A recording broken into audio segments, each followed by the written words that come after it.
welcome to the Winging It F1 podcast. Yes, thank you, George Russell. And yeah, welcome to a very special finale of the Winging It F1 podcast, because obviously Nigel left to go off to his big boy job at Sky Sport, and me and Freddie didn't do a very good job of continuing it, and it petered out, and it happened, and Nigel's already laughing, and that's fine. But we did want I've only to missed come 4 back. episodes, Adam, or like 3.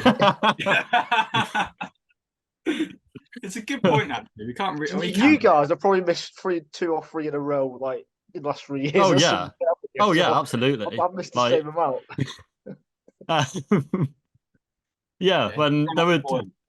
periods when I was in the States where I missed like 6 or 5 in a row. And then, but anyway, yeah, we came back. This is not the start of a new off season of it, or looking ahead to 2024 or anything like that. But we wanted to come back and do one final one to cap everything off, because it was 197 episodes, just shy of 200, and it was a long time as well, through a lot of locations. That we were doing the podcast, so we thought we'd have a look back at the 2023 season that finished 2-3 weeks ago now, and yeah, just have a little reminisce about one of the duller seasons in memory, as far as I would say, unless anyone wants to contend on that. But as always, firstly, Nigel, I know that you're going to say that we know how you are already, but Freddie and Nigel, how are you? I'm good. Right. Long time no see podcast. Yeah, as Adam said, we didn't really do the best job of keeping it going. But I would add to that, I work a lot of weekends, and Adam finished a degree, so we should clap to Adam for that. Well done. Nigel didn't clap, right? And we had busy lives, so forgive us for that one. But other than that, I'm doing really well. I'm looking forward to this chat. Adam pitched it just there. He introed it as if we're going to look back on the season and do a sort of thing. We've actually genuinely decided to wing this one, to actually put it in the name. So as much as we might talk about the season, it will probably start with that. Who knows where this could go? Yeah, I am excellent, Adam, to answer your question. I've got to say, I don't think I've told Adam this before. I don't think Freddie, I've told you this before. But long before I joined Sky, probably well over 12 months ago, I thought we were going to get to 200 episodes. So I wrote 200 questions. It's on my phone in like a notes thing. And I envisioned it in the 200th episode with, kind of how we did the birthday things and the first and second birthdays. I was just we were going to walk around Sheffield, and I was going to ask you 200 random questions. Like a GQ video, something like that. Yeah, kind of like that, yeah. The ones with Liam Gallagher, they're like, do you smoke? No. Do you like Blur? No. Do you like a brother? No. And then they just rack them up like that. Pretty much, yeah. Depending on how long. Well, some of the questions are quite long, but yeah. Well, I look forward to you randomly chatting up with random questions while Adam and I are having a conversation. Yes. I'll definitely do that if I can find it. Oh, you've teased it up and you can't even find it. Oh, I'll try and I'll have to scroll quite far. Here's one of the questions. Who is to blame for this podcast ending, and is it Alex Albon? No, it's not. One of the questions is who was going to leave the podcast first. Oh, well, congratulations on that. Yeah. The first question is, are you looking forward to this video? But that would have been like a joke to start off the thing, because you would have gone, because I would have gone, that's the first question, but you wouldn't have known that. But anyway, and then there's loads of ones. Yeah. Stay as a sports journalist, mate. Don't become a comedy. Anyway, yeah. Nigel would have hijacked this to like West Street or Bowl Hill Park or something, and then just not told us at all what's going on. And go, "Are you looking forward to this video?" And go, there's only 199 to go. Like an show. It's an anti-tech show, and Nigel's just like a hidden camera show where he's just got an earpiece to him. He just throws these questions at us. We don't know we're being filmed. Like, Nigel, why are you holding that random microphone? You just go, okay, Nigel, it's one of your quirky traits now. Just carry on with it. And he's then just what do you think about C1, C2, C3, C4, and C5 as a tire compound strategy? Should we go back to super hard? And we should be like, What? It's like you were really clutching at straws at question 119. 119. Oh, here we go. I quite like this. Question 119 genuinely was what begins with E but contains one letter? E. No. Oh, what? Envelope. Envelope. Yeah. Oh. Yeah. So it's not There even we a go. question about F1. Oh no, some of them are. Question. I remember you 139. reading. Question 139. What year will there be a new British world champion? Oh, I was going to say 2023. It's a good job we didn't do that earlier. 2026. 2026. So yeah, so there's some F1 ones. I remember you reading some more out to me. And there's Ooh. like a stretch of like 10 or 15 maths related ones or riddles that I think would have Nigel, been quite attractive did you- for yeah. two journalism students. Did you say F1 world champion, or did you say British world champion? British F1 world champion. Who'd be the Okay. next? What year will the next? Yeah, we because I can't know, like, He's just Jake added that in Dennis. now. yeah, Yeah. Anyway, Nuneaton's own. Nuneaton's That's- own Jake. That's Get him on the podcast now because it's over. first Nuneaton drivers to race in F1 since. No, I don't know. He hasn't raced in F1 No, that's competed true. in an F1 weekend. Yeah, competed in an Yeah. F1 weekend. since the last one. Yes, we don't know who it is. Maybe in the 50s. Maybe in the 50s. Maybe there was someone from Nuneaton in the 50s. Correct. No, I don't think That's so. fact. Very Maybe likely. someone did it then. Anyway, what are we going to talk about? Well, we're recapping we- the 2023 Formula One season, Could Nigel. could talk sorry. about Nigel predicting that Ferrari were going to be the quickest team in F1 tell if you we what. want. We've got a fair few polls. A few, yes. Yeah, they got a poll at Monza with one of the fastest ever laps of Formula One. Yeah, that's right, yeah.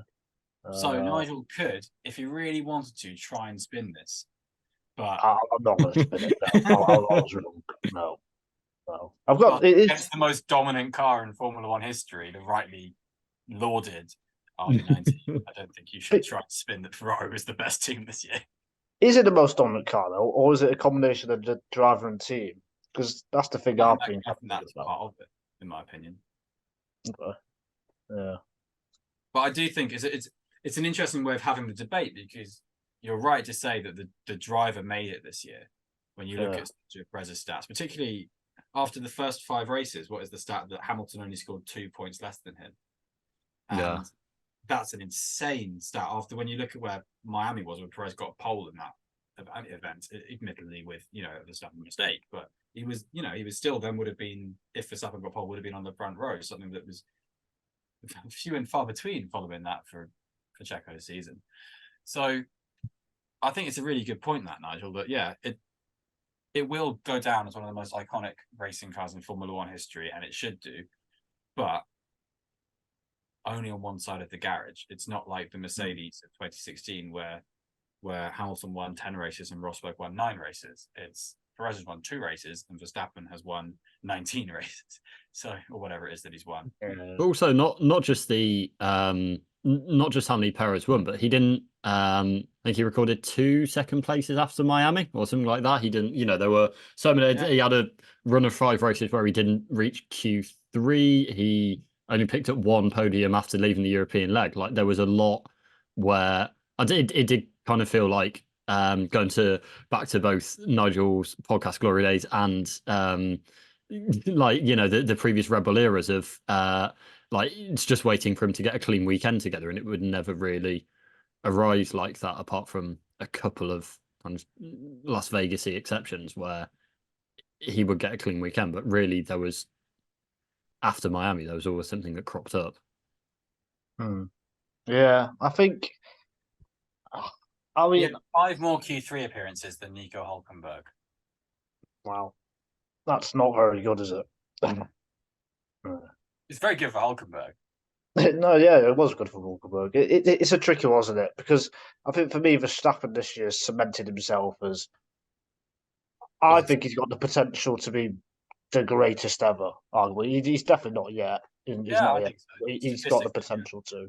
And I think this year has just shown that because no matter what you think of him, to win 10 races in a row, 19 out of 22 races, is absolutely ridiculous. Everything in a race weekend has to go right. You've got to find the right setup. You've got to not make a mistake. You've got to have your team kind of backing you, have that right relationship with your engineer, which has been kind of highlighted this year. And Verstappen, it's probably been the most consistent season we've seen ever. And it is just incredible because even Lewis Hamilton, even when he was at his best between kind of 2014 to 2020, there were probably 2 or 3 race weekends where he was a bit off it and the Bottas would beat him. But with Verstappen, we've not seen that this year at all. Even the last couple of years, you could kind of argue. So for me, that's the kind of best thing about it. And yeah, is it the best season we've seen? I'm not sure. I don't really know. Yeah. I mean, it's exceptional. I think it's definitely made better by Perez's season, and that should be appreciated. Yes, bad season for Perez. It wasn't him operating on full chat, but it still made Verstappen's look even better, and that should be taken into account. What was this season better or 2021 season because of the title pressure? I'll say 2021. Yeah, I think like it's different reasons, really, isn't it? It's you can mark them highly, in both ways. You can mark dominance high. You can mark just pure fight high. Depending on how they fight, you can also then mark it down and things like that. And I think that's obviously a conversation that does need to be had with Max Verstappen when you look at things like Brazil and stuff. And so, for 2021, that is. For this year, you don't need to worry about that because his racecraft was confident and usually not required. Usually not required, but when it was there, it was very good. I think Singapore is like one of his most impressive weekends because that's where you could actually see it, or it's a kind of easier one to pick out because that's where like you could see him against competition that there isn't. It's not just inevitable that he's going to win or he's going to be the quickest driver, but they're like him coming through to finish 5th, albeit with some Russell related help, even though he opened this episode, then it's like it is I think what he just showed there, like how much he does actually bring to the car and to the team. So was that Zandvoort pretty good. Just take that opening part of Zandvoort where odds were against him and then it just wasn't. So okay, sorted. Yeah, and then this is the thing. I think even though Red Bull only lost 1 race, there were other times when it could have lost and other teams could have taken those wins. Australia, for example, with the red flags of the standing start restarts, what Verstappen nailed the standing start restart. Zandvoort, as we picked out, with the chaos that happened there. And then I'm trying to think, were there any others were Red Bull? Vegas? Maybe. Vegas, potentially, yeah. Yeah, so those 2 or 3 races, that's where the opposition could have done something, but they didn't. And the kind of greatness of Verstappen and Red Bull together meant they won and have had a record-breaking season, which is just extraordinary. And I know it's boring and we can't have seasons like this, too much or ever. You could kind of argue the sake of the sport. Annoyingly. Yeah, but it's just incredible. And I think that has to be kind of shouted out, really. Definitely. I agree with both of you. I agree, but also if it wasn't for Verstappen, then I think we would have had a different winner. Or from Miami onwards, then there would have only been 2 races, I think, or 3 races where there was the same winner, which is like it would have been so good. It would have been so good, and it was just like really frustrating, like hearing and seeing that it's like behind Verstappen, it's like very unpredictable, but and great fight most weekends, but there's just not. It's not with the win on the line. It's always happening, 10, 20 seconds behind the winner.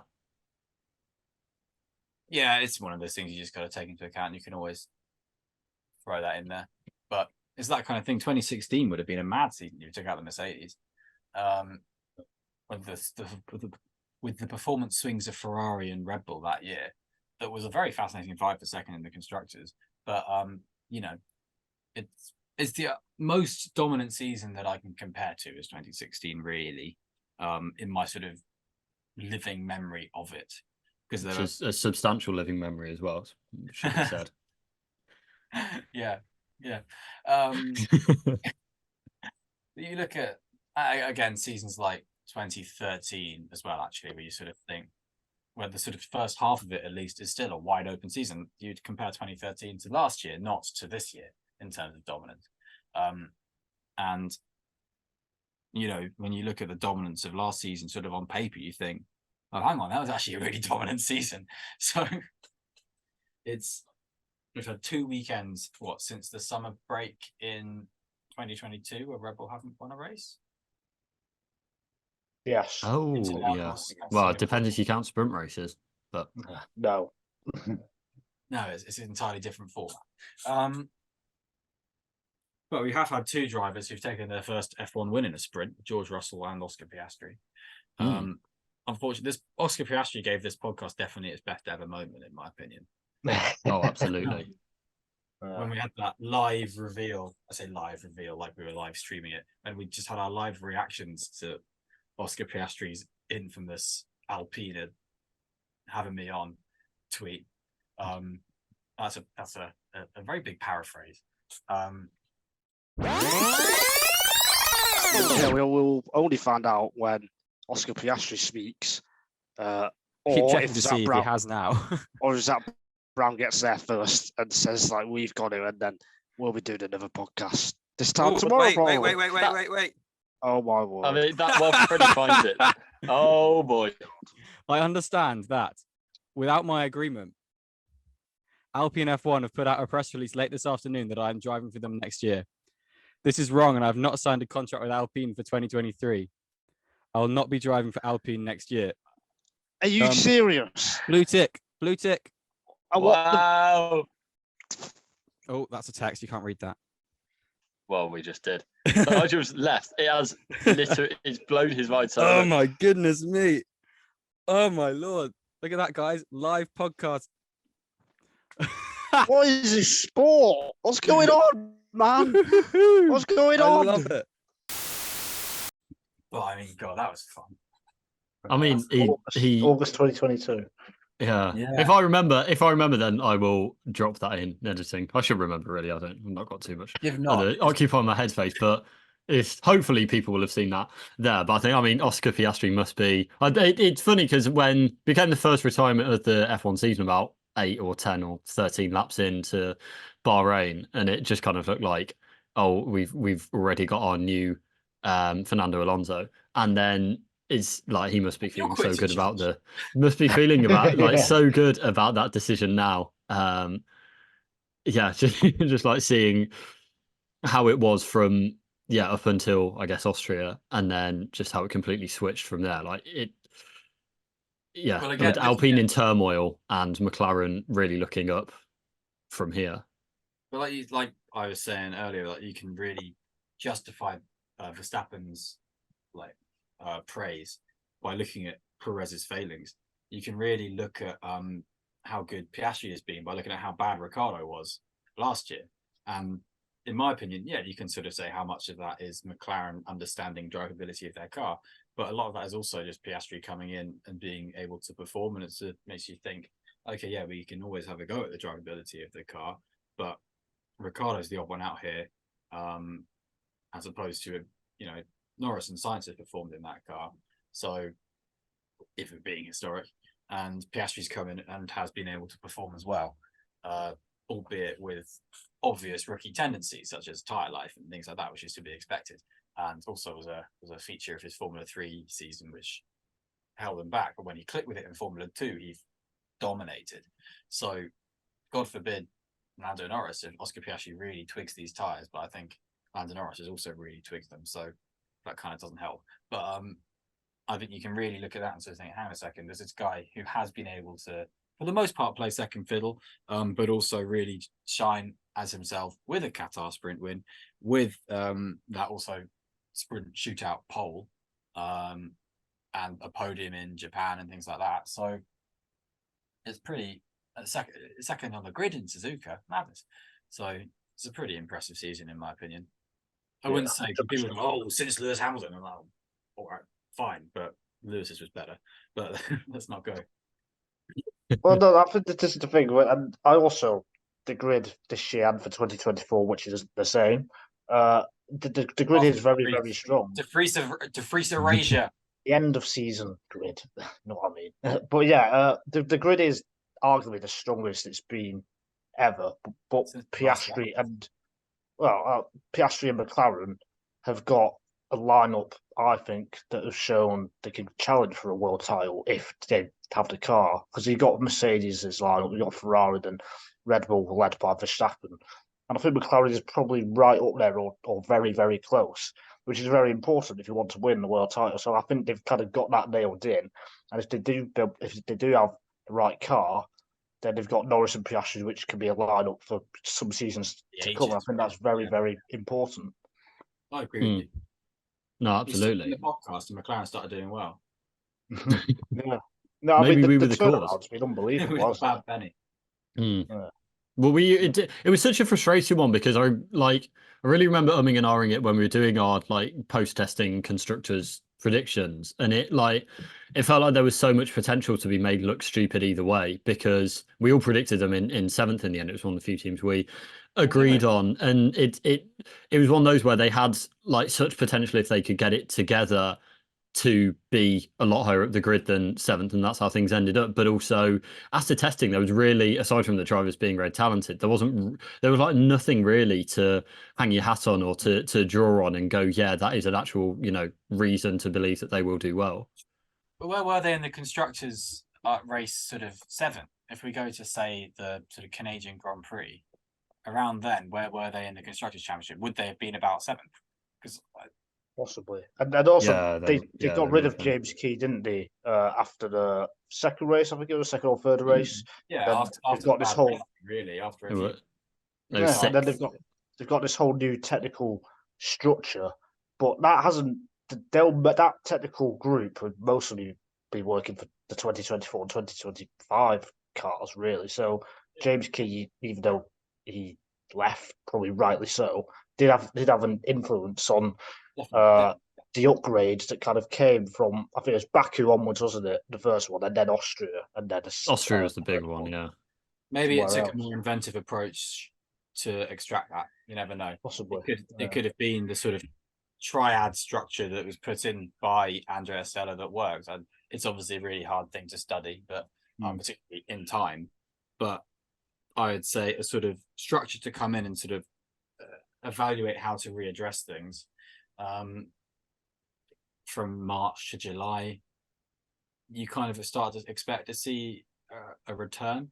If the return was that, then hats off to them, because obviously the return was fantastic in the second half of the season for McLaren. Second 2/3 of the season for McLaren was genuinely exceptional.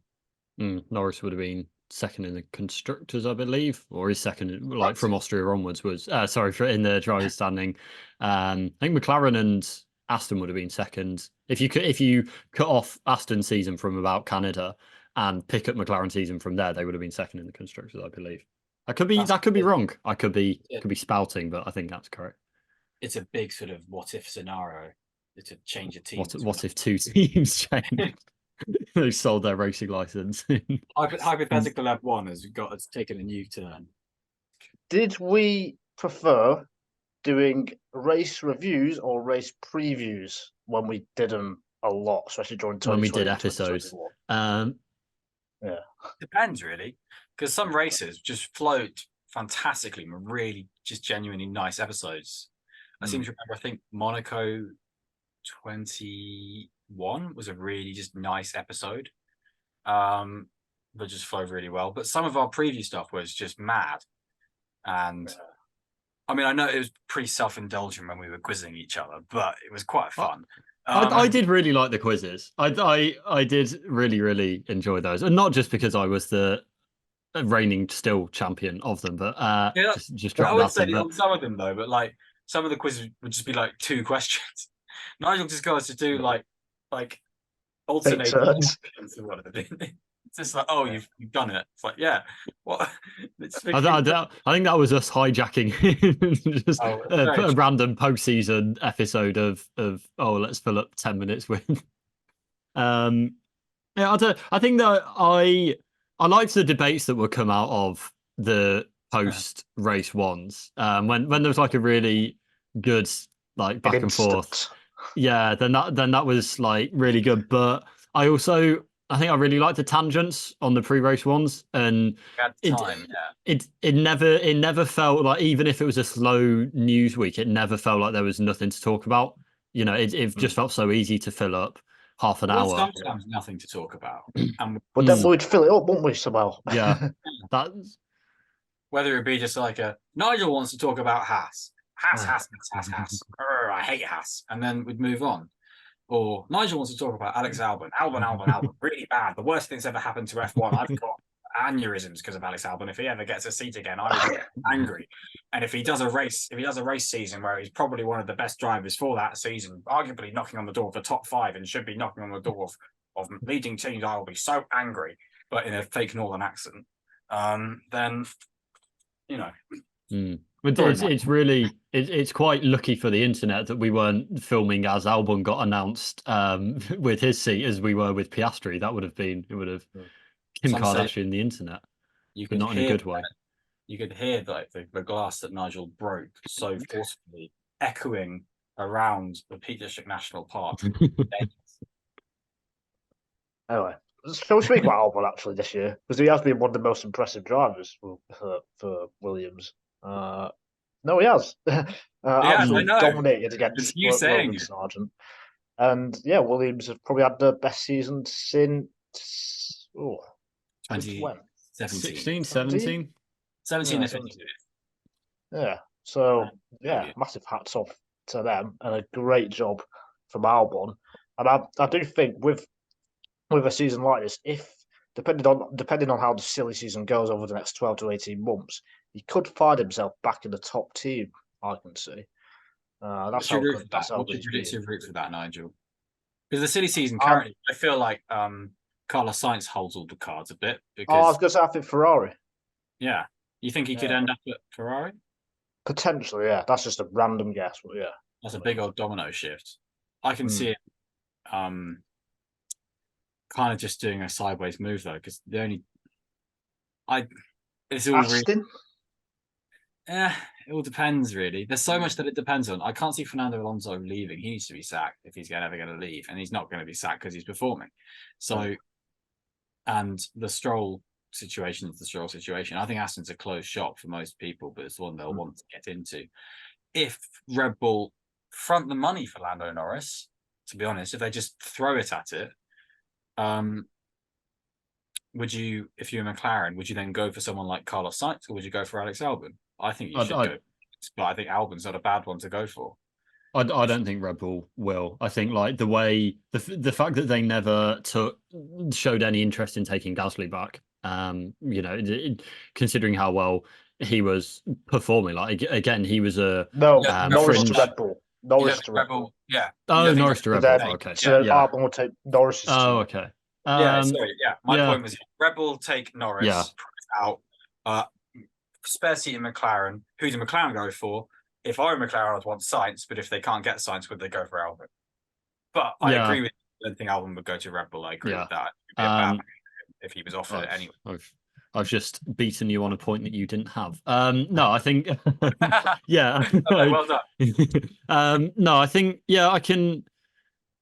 I think the Sainz Domino, like you say, is a wonderful, but I just don't see him leaving Ferrari. Like I think ultimately, whatever differences they have will be ironed out by Ferrari and Sainz's competitiveness. So, I think it's one of those where like the seat, and unless there's something like Hamilton retiring out the blue, then the seats do lock up quite quickly. So I think because I think it's going to be another good silly season. We've had the kind of down year, lull year of F1 driver market news, and then I think the kind of 2-year cycle will fire up again. But I hope he does get a move back up the grid. But I'm not really. I just don't.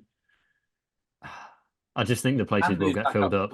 Williams. He's moved back up the grid with Williams already. He's moved from not on the grid to back of the grid to 7th on the grid, constructors wise, there's no harm sticking around there for a bit. They will happily keep him at the moment. Valves has been speaking about him with essentially love, and he's got no reason not to based on this season he's had. Sometimes there's a point, you could make a point for Albon to stay at Williams as an absolutely dominant lead, but he is also the most attractive prospect, arguably at the back end of the driver market. In the bottom 4 teams, he's the most exciting driver. Sorry, Daniel Ricciardo fans, but in my opinion, Albon is the most exciting driver in that pack.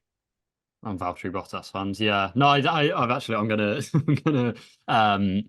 renege on that. I do. I'm gonna buy into the Perez out at Red Bull, Norris to Red Bull, Albon into McLaren. I mean, yeah, I think the issue. I mean, we touched on Perez before. I think as much. I still think he definitely deserves a seat in F1. I think he's probably better than a lot, particularly at that like lower third of the grid. I think he would absolutely do a brilliant job there, if not in an Alpine or for even Aston. But I think he's just got to that stage in the Red Bull Verstappen teammate cycle where it's just like the unrelenting dominance of Verstappen has eaten away at him too much, and the ref would stop the boxing match at this point. It's not. It's like I say. No, but it is. It's just so kind of mentally taxing Verstappen for inside team dominance that I think it has just got to that stage now where someone else needs to go in and with kind of renewed optimism and vigor and energy and try and make it. Because Perez did a fantastic job there for 2.5 seasons at least, but it's Verstappen just does that. He just grinds people down. Yeah, no, it's a very interesting one, the Red Bull seat. I mean, Perez will have to improve massively in 2024 to keep it. But then, did it go with Norris? Does it, how well will Daniel Ricciardo do? Should Liam Lawson have had the chance for 2024 then? Because he was super impressive this year. Like De Vries. Less De Vries. Yeah, unlike De Vries. Just did badly. Yeah, so it's a interesting one. Yeah, it's impossible to say right now because if you're Norris, do you want to go to Red Bull as well, or would you rather be the kind of leader at McLaren kind of thing? I think that all depends on the McLaren season in 2024. Norris holds cards now based on McLaren's form. Norris is, as in to Red Bull. Norris has held cards over McLaren for a long time because he's been outstanding. His 2021 season was brilliant. But now McLaren hold cards with him, and Red Bull obviously do have a draw, but they also have a negative in a way that McLaren can very easily say, "Well, you're top dog here." So that kind of priority that you'll get at he would get at McLaren, I think, is valuable, and I do think the only place you would win a championship in 2025 is probably Red Bull, but the only place Max Verstappen will win a championship in 2025 is Red Bull, and it's that kind of thing. If 2026 is if McLaren are just steady, then 2026 is all right bet.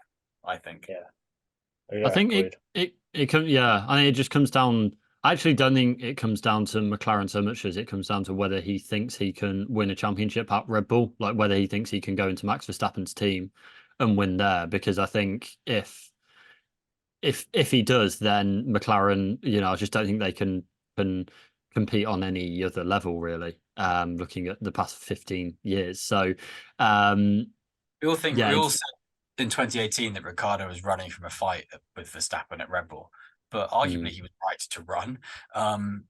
Yes, it ruined his F1 career, but it would have been at Red Bull anyway. You could say. So who knows? Maybe it's just a poison chalice at the moment. You just got to wait. And you've got to do what Max says, and you've got to appreciate it while it's happening. You've got to love it because otherwise you're not a real fan. I do. I think you're not a real fan. I think it'd be interesting to see whether Red Bull would change their approach at all in terms of it's previously been, and Albon said this on a podcast recently, that like it's not it's not that they're like they only want Verstappen to win, so they design the car for him. But Verstappen performs very well in the car. He needs changes to perform better, and he's the one that gets priority. So whether they would change that philosophy at all for Red Bull, I mean, like hopefully, personally, I'd love for it to happen because I think that'd be brilliant to see.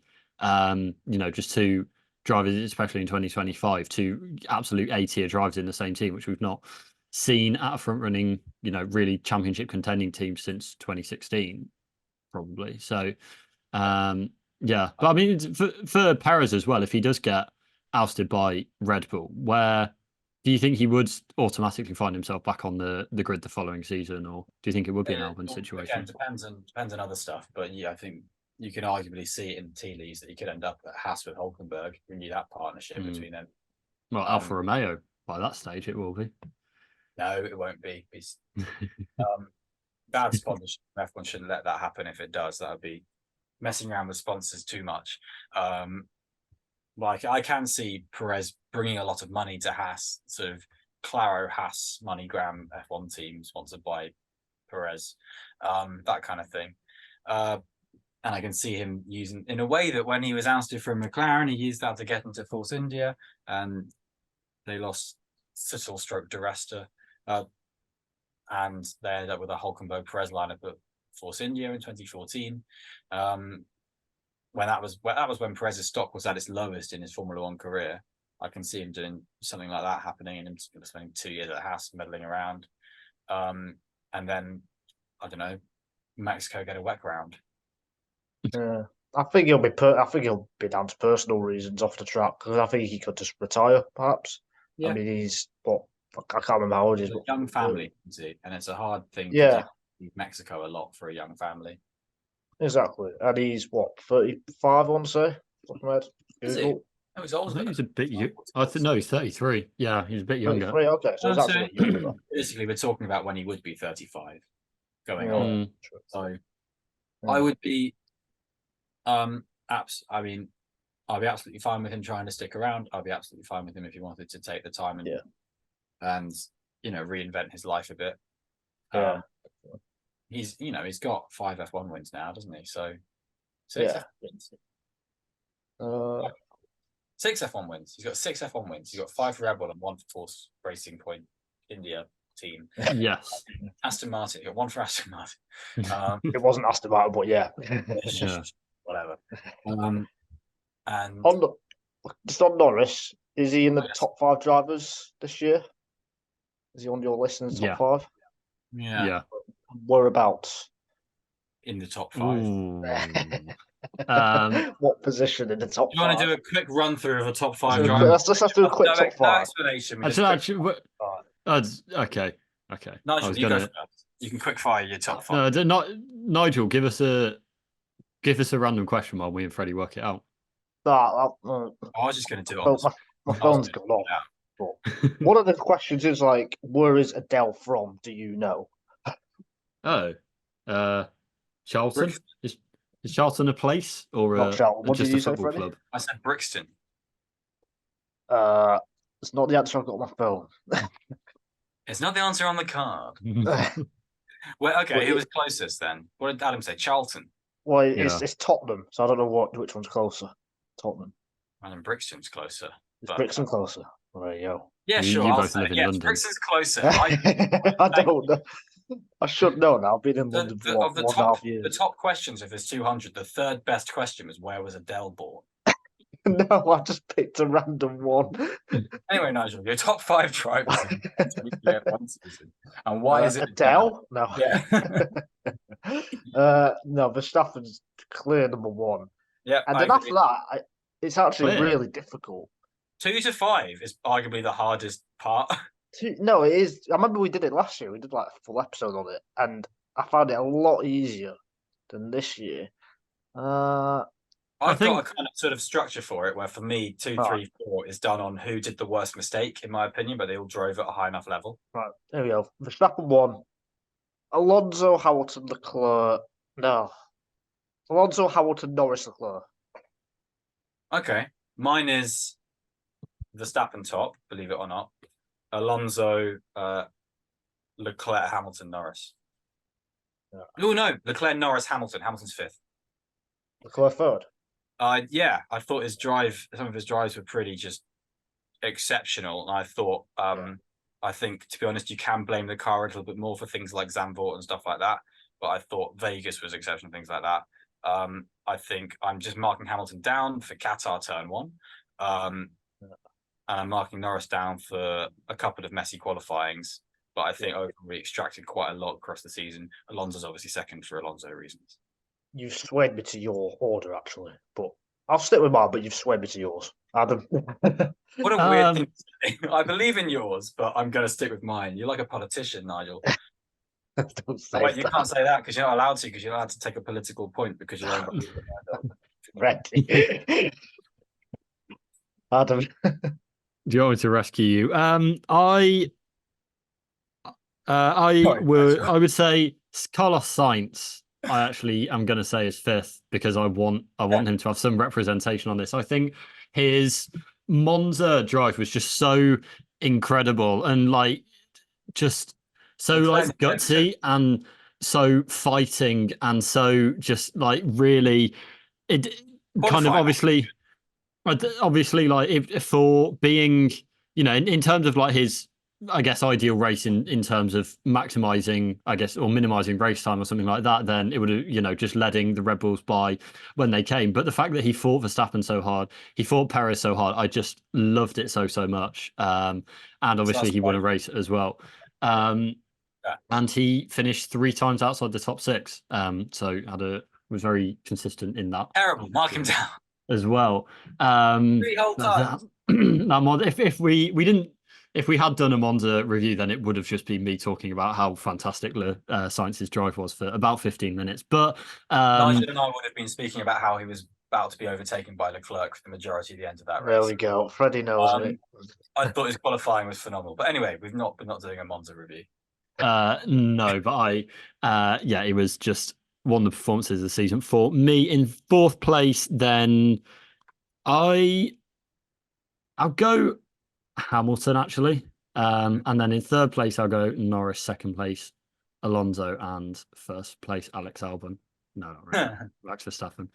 Leclerc's had a better season than Sainz, though. He just has. Leclerc, outside of that little run with Monza, Zandvoort, and Singapore, Leclerc was probably the better driver in nearly every race in the season, I'd say. For me, it's very close between the two of them because, in Sainz's favour, he capitalised when the car was in a position to win. But of course, Leclerc was then obviously in the position of being sacrificed at Singapore and was only just a bit off. And also, when we look at Leclerc's best drive, where you could say Vegas, where he was just relentless throughout the whole thing, in qualifying, Sainz would have been on the front row if he didn't have that contentious penalty. And true. There's every chance Sainz would have been as relentless up there as well. So where we praise the other, there's obviously a reason to take away, but also to caveat that. So they both have really good seasons. I do fall into the camp of, I just think there are relentless points from Leclerc that were just better. I'm pretty sure qualifying in sprint and race at Baku, he got pole for both of them. I think that's pretty brilliant. But then also Sainz's pole in Monza and Singapore were brilliant. So, but then you throw that with Leclerc's Kota pole and stuff.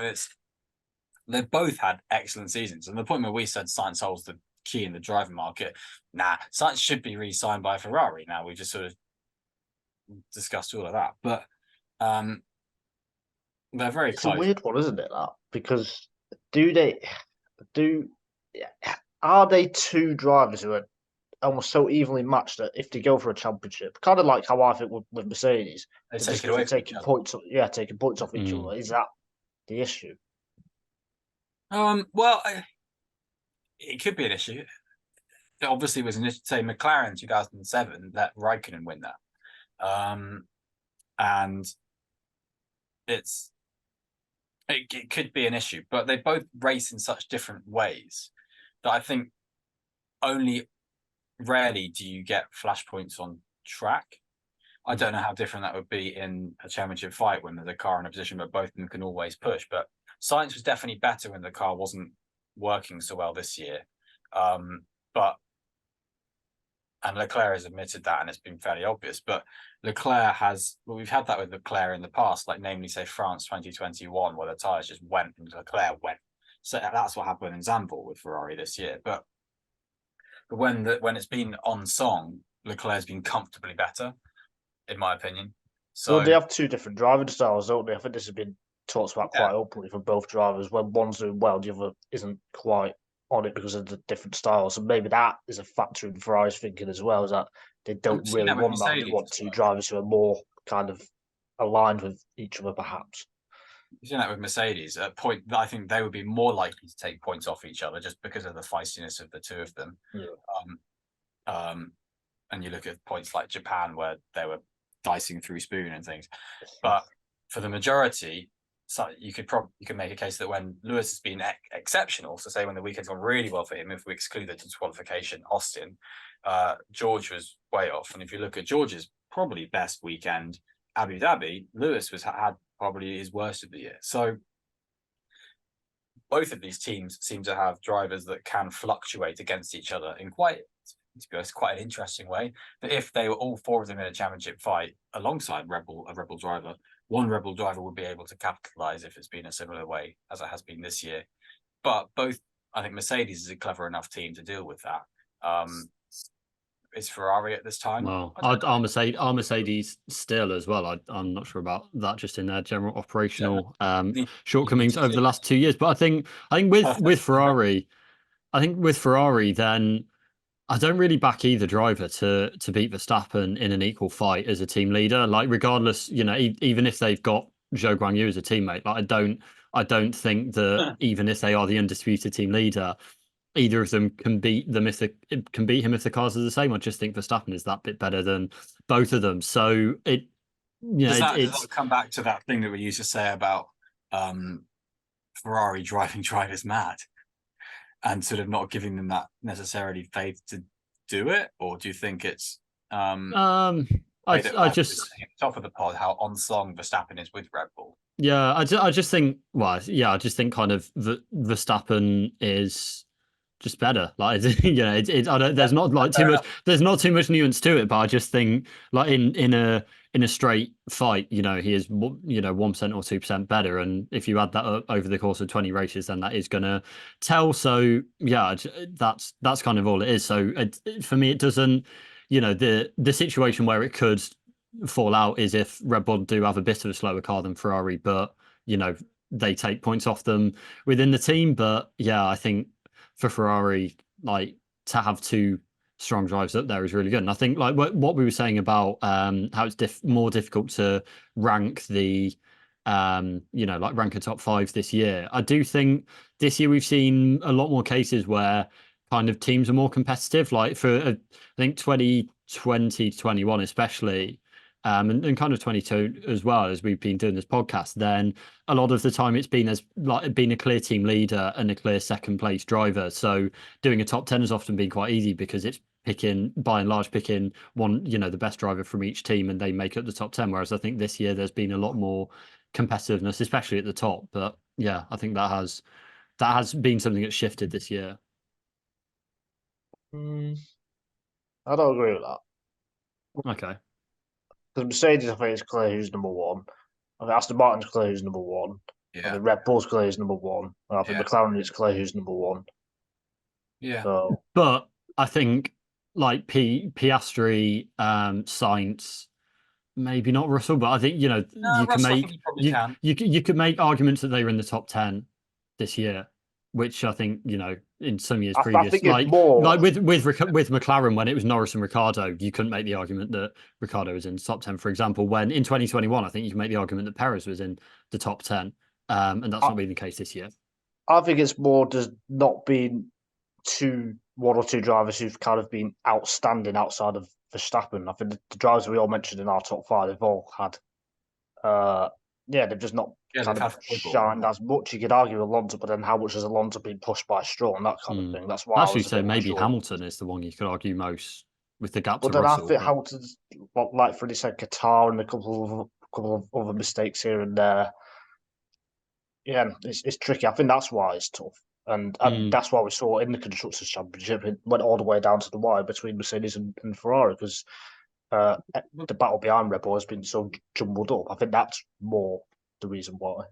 And some of the races where Alonso's had faults, and like the start of Vegas, for instance, that was just so un-Alonso, and it was a bad situation, frankly. And there was another one where he just sort of capitulated and just went nowhere. I can't even remember what it was.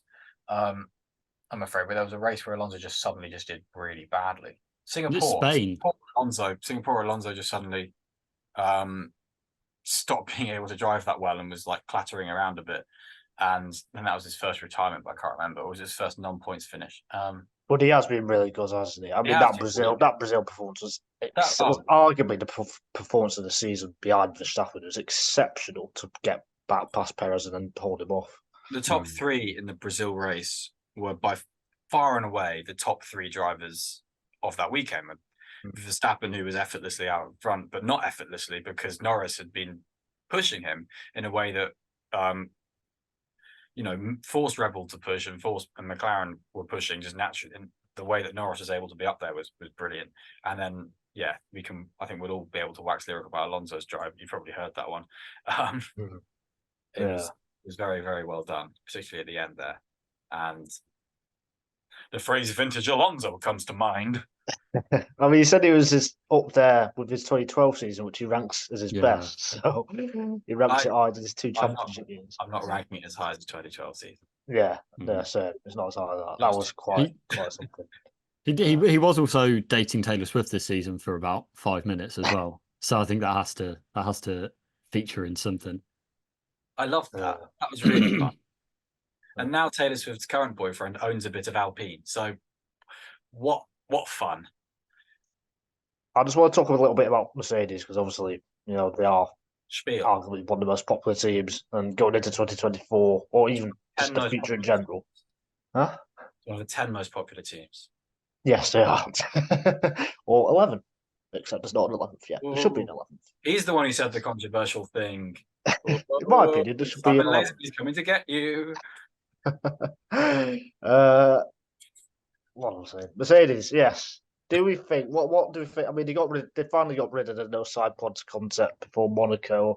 It did improve the car a bit, but then of Mike Elliott. the last few races, I don't know, it's almost put a downer on things. That's how I've kind of felt about it. And then going into next year, that hope that it kind of had after USA and Mexico, it's kind of diminished a bit. That's how I kind of see it.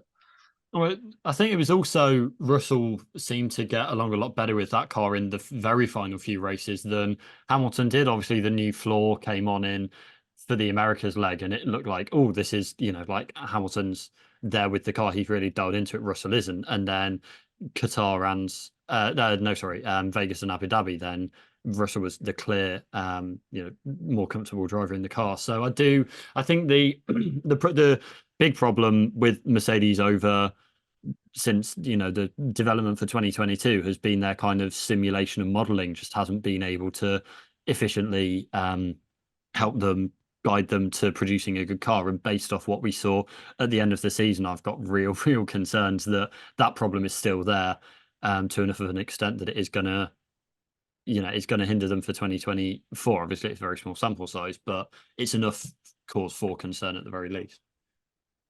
Yeah, I agree with what both of you have said. I think embarking on the challenge that they did of such a complex change to the car after preseason testing being a commitment to the previous zero pod concept and so on means that there was always going to be those kind of issues with the car this year. And the extraction is arguably more impressive because of that, and not because of you could say not unimpressive that times they were caught out, but that they were operating at such a level, you could say, that they were operating ahead of where they should be. So there's ways of looking at it, because of course, as we've already mentioned, peaks were there for each driver, and it was rare for both of them to be up there. More consistently, Hamilton was up there than Russell across the season, but you would be able to make the case for that car at its sort of median range not being where the top driver was, and it'd be more surprising that the driver who was leading the front was where they were than where the driver who was further back was. So if I'm making sense, maybe the correlation and stuff like that has worked for the most part, but it's just that they're extracting a lot from it. We don't know. I think they've lost a lot of key That's an optimistic. They've lost a lot of key technical personnel over the last 5 years as well. I think I made this point probably in 2022. I think with Andy Carroll, and then even this year, Mike Elliott has now left the team. James Allison's back, but then obviously he was away for a couple of years as well, and there's a couple of other people I've forgotten the names of. But yeah, they've lost some key personnel, and I think that has made a big impact on why they've not. Well, why they've only won one race in the last 2 years, and it's difficult to see how that changes for next year. I mean, the kind of thing on this, what do you think about Hamilton 8th world title? Is it getting less and less likely? It's always getting less and less likely when he's not, he's not consistently fighting for wins. But it's less likely than it. Sorry, as likely as it was at the start of this year when you could see what was ahead and what had just been for Mercedes. But I think Adam was going to say it's less likely than it was a couple of years ago. I was going to say it's less likely than it was about lap 51 of the 2021 Abu Dhabi Grand Prix. But I do. It's I don't know. If a driver, he's still got it. I'd say that. He's shown like he's got the speed, he's got the performance. It's just the team.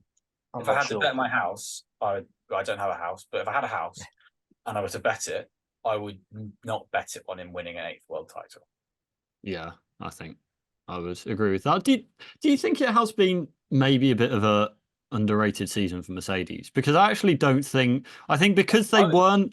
Like, ultimately, they finished second in the Constructors' Championship, and they did, they had the third place driver as well. Like, I think it is maybe because there was a very small period, I think, where they were the second fastest team. It was quite a thin margin there because it went quite swiftly from Aston Martin to McLaren and then finished out the season with Ferrari, and Mercedes were often around that. But I think they did finish second ultimately, and it's not. I think teams have been rated quite well across the general discourse. I think Red Bull have also been rated highly for being pretty exceptional. I think Aston Martin and McLaren have been rated highly for hitting such high peaks, albeit at different points, and have equally been rated poorly when they had poor parts. I think Ferrari have done well under Fred Vasseur, and I think that's being respected. But obviously, there's still Ferrari issues, and I think our previous discussion on Mercedes just now essentially confirms that it has been an effective season, but there has also been slip-ups, and it's not been their best season. But second is a good reward. So I think it's a fair standard, just marking. I don't know, really. I think I'd argue there's more negativity. It feels like, from my interpretation of the discourse, feels like there's more negativity about them than any of the top 5 team when they have. It's not underrated. They're the team that's had the fall from grace. Everyone else has had a rise. So there's a fact that negativity, if you put it that way. I'd say if you look at the gap from Mercedes to Red Bull 12 months ago versus now, it's not changed. So I don't think it's underrated. If anything, they might have dropped further back. If anything, maybe. It's a really. So I don't think it's changed. I don't think it's underrated. Look at Ferrari. If we compare it to 12 months ago, Ferrari have had a bigger fall. Well, but they've had a bigger fall. Okay, fine. Let's compare Mercedes to Ferrari. If you compare them to McLaren and Aston Martin, have done better and things like that. Then, so if you compare Sergio Perez to Max Verstappen, who knows? Maybe the gap's bigger. I'd say Mercedes are no more optimistic now going into next year than they were 12 months ago about this year. I think this is what you were alluding to about 5 minutes ago, Adam. There's definitely more reason to be pessimistic about Mercedes 2024 than there was about in this position last year about 2023. I think I made sense there. Yes. Yeah, I'd say so. I think it might be me who made that point. Yeah, okay. in that obviously Mercedes went from 22 with a win at Interlagos, whereas they're coming from this seat, and so you could think, oh, maybe they've got their head around it. Maybe Mercedes can fight now, and then having proved that they couldn't this year, it made you think, oh, okay, I've got more doubts for 2024. There we go. I said it just in a normal way that time, and that worked. I've got 2 questions actually for this final segment. First one is, how much of the podcast do we actually listen to, or did we actually listen to? Do we actually listen to is a very weird one, because I don't just sit here now and still listen back.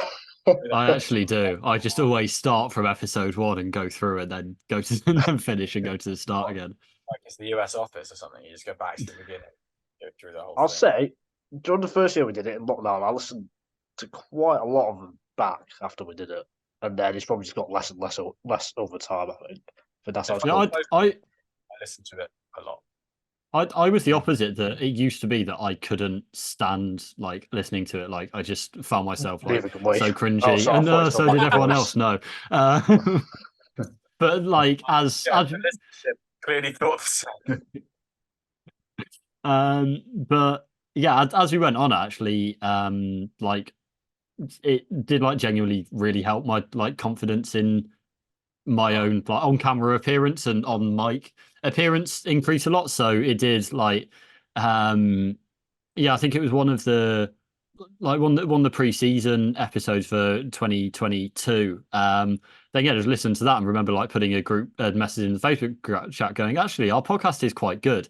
Definitely and learn on the job, but we learned on the job pretty well. And I think there were some really. I think I did listen to episodes of it, and there were episodes I didn't listen to of it, and sometimes that just depended. If it slipped on while I was just listening to something and it just came on afterwards, I probably would then end up listening to it. There are some episodes, as we already mentioned, that we were proud of, and I think I'm more likely historically to have listened to them, just because when it flows and we're all just on song doing brilliant analysis and bouncing off each other. I mean, I've managed to convince Nigel to come around to my perspective, all that kind of stuff. The classic format of our podcast, which is Nigel says an opinion and I convince him the other one. Or the other way around. No, I'm too stubborn. And no, you're not. Shut up. And, I think, yeah, obviously there's going to be better episodes than others, but I think for the most part, there were some that were really good. I think there were some pre-2021 season ones that really. I think that's what I was thinking of. Actually, I think obviously our first 2021 episode, we actually spoke a bit more about mental health. That will always stand out to me, and as just something that was brave from both of you, and I felt important from my side as well. And for all of us to be in a position where we wanted to share personal aspects and put it on a platform that's still there, and have it as our pinned episode for so long on the Twitter account as well, was pretty. Looking back, we should all be pretty pleased with ourselves for just doing that. But also, it stood up as an episode, and it stood up as an episode as an F1 podcast for the last 20 minutes, and for the first 20 minutes, it stood up as an episode of a general mental health conversation. That is one that I've listened back to like several times since. Just like kind of if I've not been feeling great, then actually just put it on again, like like through the years, and just it kind of helps to hear both of you talking about it and hear myself talking about it, but then like so openly does genuinely help. So I think that is definitely a standout for me. It's me. And on a lighter note, then when me and Freddie were drinking as students do one night and just put it on the TV in the flat and watched about at least 2 episodes back of of it while drinking in a flat. So that was quite fun. I've just gone and checked our statistics, and we have actually had 2 listens in the last week. Wow. Whoever's listening, whoever it is, fair play. Thank you. 14,700 all time downloads. I'll try that is something like the numbers are like I'm so genuinely proud of it. I'm so proud of it as well. There. Oh yeah, I agree. Sticking with the positivity, I was going to ask how many kids do you want, but I'm not going to ask that. I'm going to ask, what's the highlight of your career? Oh well, all those kids. Highlight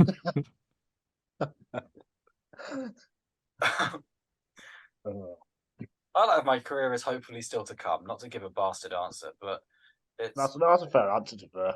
I don't It's think kind of like, I for a year of the podcast, I had the job before the job I've got now, technically, because I've been promoted in that role already. Not to sound like a prick, but yeah, after a year there, I got promoted, and I was really pleased with that. So that was a pretty good career Freddie, you highlight. sound like a prick.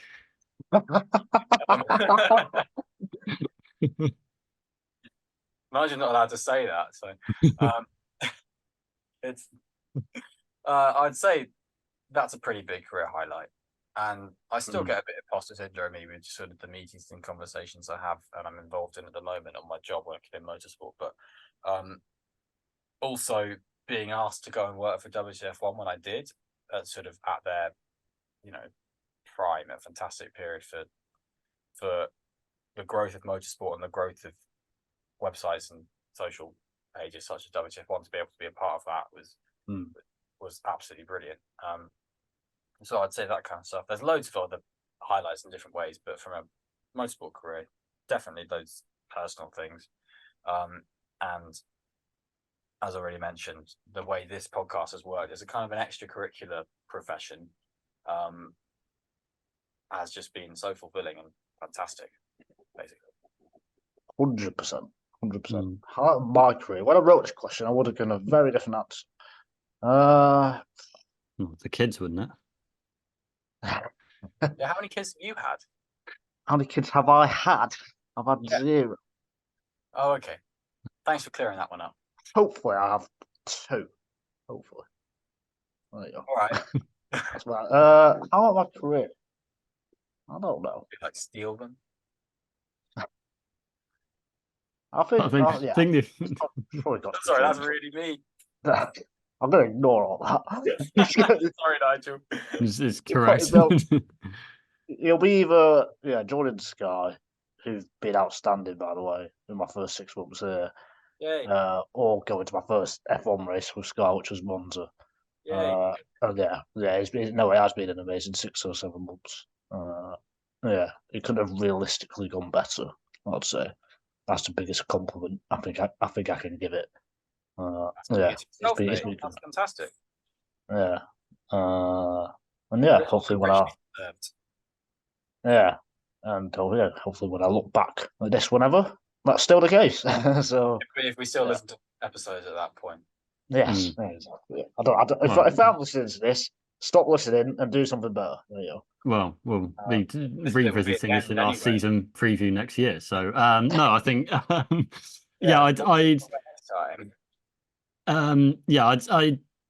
echo that. Definitely, like, one that is right up there for me is reporting on the British Grand Prix this year, because it's like I don't have many specific career goals in terms of like reporting on a World Cup or an Olympics. It's never like been that is a real goal to aim for, but doing being able to report on an F1 race was, and that it was always something that and just going to an F1 race, because it was like never kind of on the table really when I was growing up as an F1 fan, and to like finally reach that point and be there, like walking through Silverstone, was absolutely phenomenal. So I think that is absolutely there for me. I mean, there's been kind of other pinch myself moments, but also just like when I've been fortunate enough to be reporting on a sporting event that is just dramatic in whatever way. Like so this year, the Sheffield Varsity Ice Hockey went to a penalty shootout, and the University of won for the first time ever. And that is just like, there's a moment that I would have loved, like as a sports fan, if I was in the crowd. So and there's other moments like that just I felt kind of so lucky, not because of what the kind of title of the event was, but just because of what transpired, like being there in those moments. I've just felt so lucky to be there. So yeah, I think there's too many to mention. Fill up a whole Zoom call just talking about that. But yeah, that's fantastic though. If you can, brilliant. You guys are both doing really well and have done very well. So keep it up. But now we're all doing well. This is the thing, because we went to a very, very good uni, like big credit to everyone who taught us, and we met there. But we are doing all very, very well from there, which I think says a lot. So yeah, it's been good. It's been good. And yeah, this is the final stages of The Winging It F1 podcast. Get your tissues to cry. Yeah. Well, having got a quick gander, our best downloaded episode, so this is through Spotify, Apple Podcasts, and so on, is the Oscar Piastri is not going to Alpine episode. Arguably, it is one of our shorter episodes. So shorter the better. Yeah. It's bite-sized. It's 20 minutes long. And we were going to wrap it up after 10 minutes, and then Oscar Piastri decided to add another 10. Remember when we spent how many listens did it get? That's on downloads on 457. Yeah. Okay. And remember when we spent £1 on a YouTube video? Oh yeah, and it got 3,000. Is that Ineos going to YouTube merge? video has got 3.6 thousand from 3 years ago. Should have spent £1 on every episode, shouldn't we? Yeah, we should have £1 from that one. But then after that, there's Checo for champion, Azerbaijan Grand Prix reaction, and that's this year. Yeah, this year. So that's pretty good to have been getting. And on the same row as that, you've got the Belgian Grand Prix from 2022, and then you've got the Italian Grand Prix from 2020. So you've got. Oh dear, Freddie, you wasn't in that Belgian one. Why not? Damn it! That's why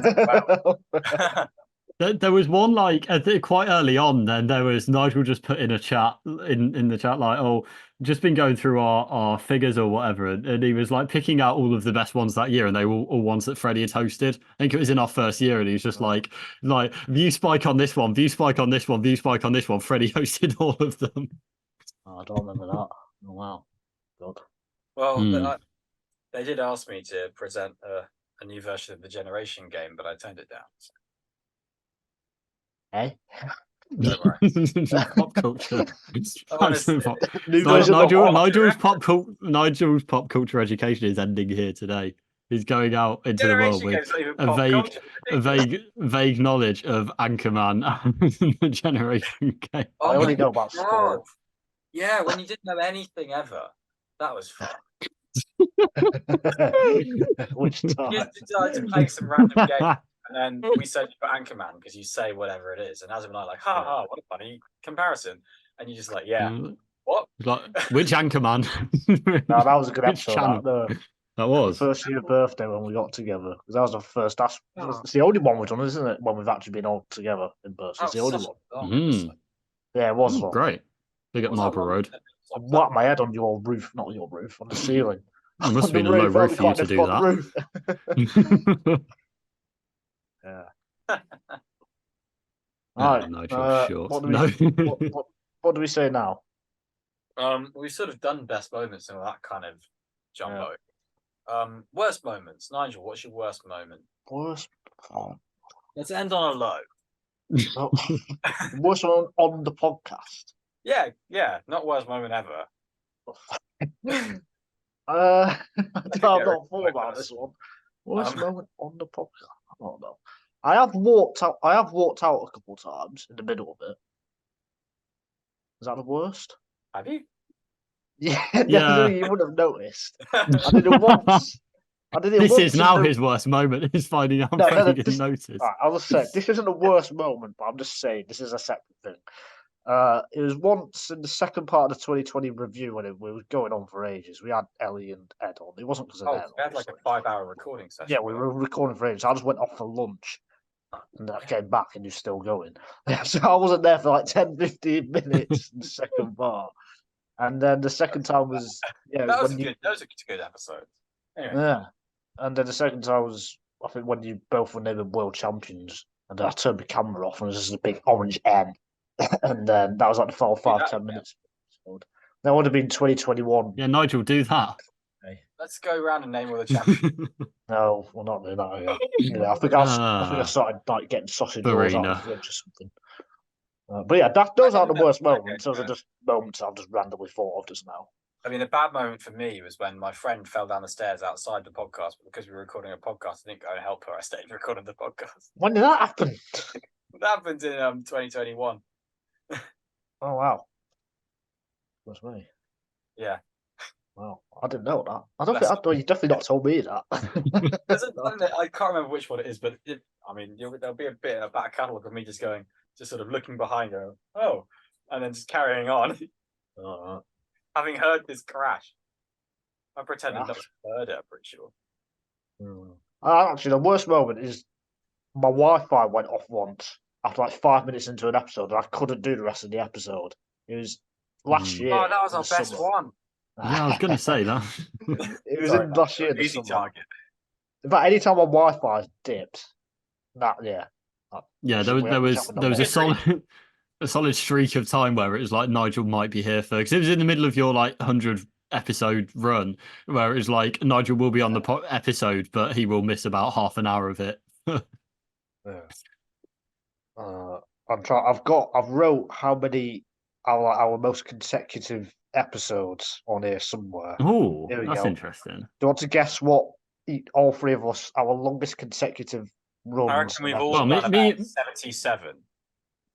Well, me and Freddie's like consecutive time streak will be from the Canadian Grand Prix preview, I think, whatever our last episode. Until this one So me and Freddie are on 5 months, but I don't know what that is an You episode. say that, I think Freddie, in your first year of doing it, because I put in 86 episodes, so that's got to be more than a year. I can't remember when that. That's It might 2 be years because we did 40 episodes in the first year and pretty much. Yeah, it might have been like the about first year and 50 a after the half. second year.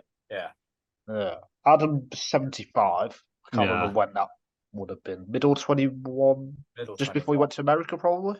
Like Yeah. 12 months before It's that. a fair enough time for you to have missed one. And then me, 120. Wow. Jesus.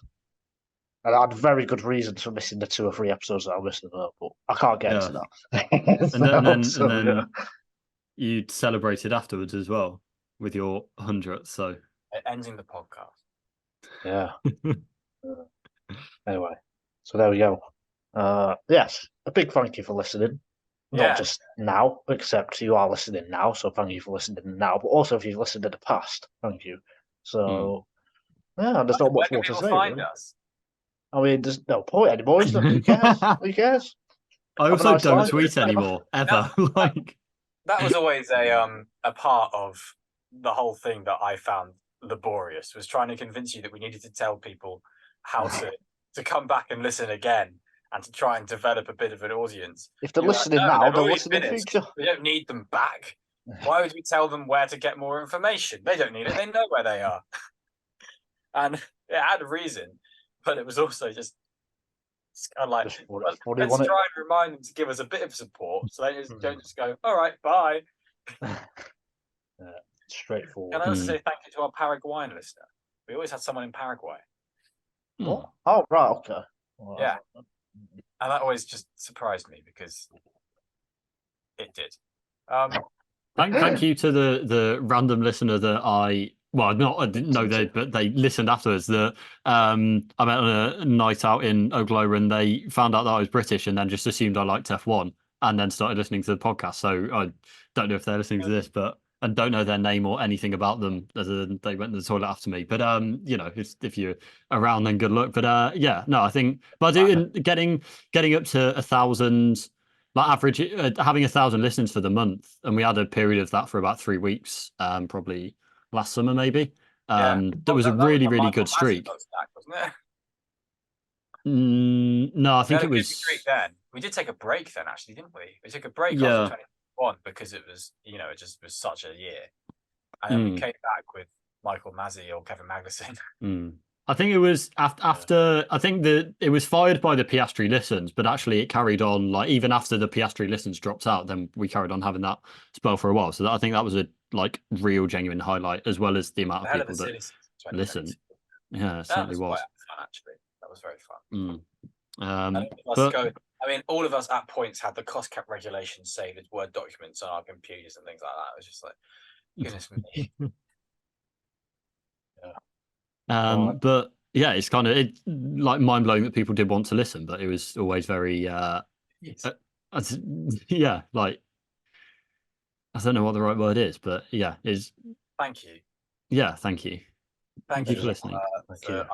I'm not going to be so pompous as to call people listening fans, but as supporters of us at least, and people who recognise what we're doing and hopefully are enjoying it and thinking nice thoughts about it. Thank you so much.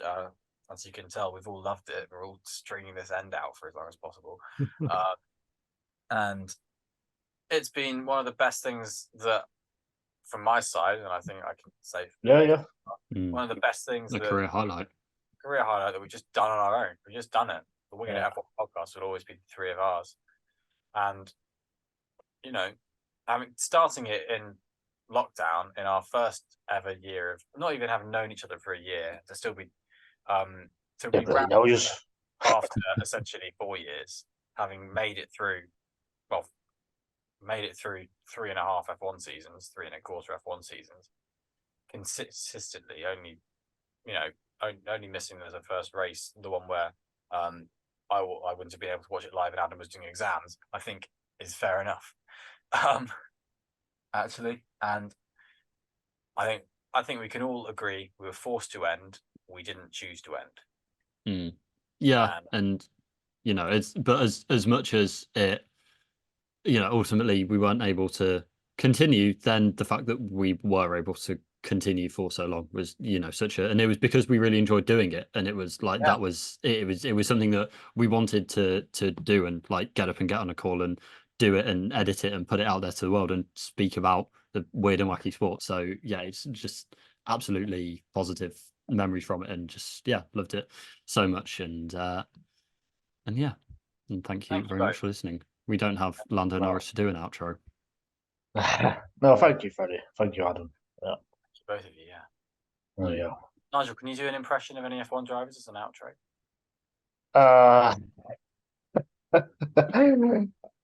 No, I can't. I can't. No, I could maybe do Australian. Hang on, let me think. No, it's not a good idea. No, it's just. No, that's a fantastic idea. I'm trying to think how Piastri sounds. Adam could play the George Russell one backwards. We can do that. Yeah, what if it sounds like the devil? Well, then we'll have stirred forces don't like controlled anyway. So, well, in lack of that, then thank you much for listening for one episode or nearly 200, and goodbye. Goodbye.